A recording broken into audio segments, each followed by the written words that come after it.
Pieter Visser is een van de 20 medewerkers op het nieuwe onderhoudstation.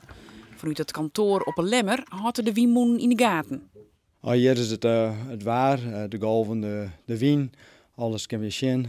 Onwaar dat er omkomt, dan moet de meesten waskouwen worden. En hier kan ik zien wat de turbines in storing is. Mocht het dan al misgaan, dan is er een speciale onderhoudsboot. Het is een speciale boot met een speciale toegang. De toegang van de turbines ligt 5 meter boven het wateroppervlak. Dus een speciale trapgebouw waarmee de monteurs op een veilige en snelle manier van de boot naar de turbine kunnen overstappen. 48 variëren en nog 12 elders op het loon. En kun je dat al je tegelijk een beetje goed in de gaten houden?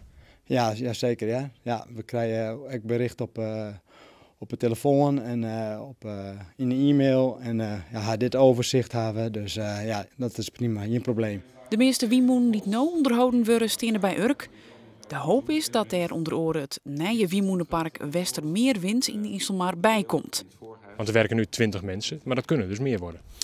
Dat kunnen er zeker meer worden. Hè. Je hebt voor elk windpark kan je een klein beetje je manschappen uitbreiden en dat hopen we ook te doen.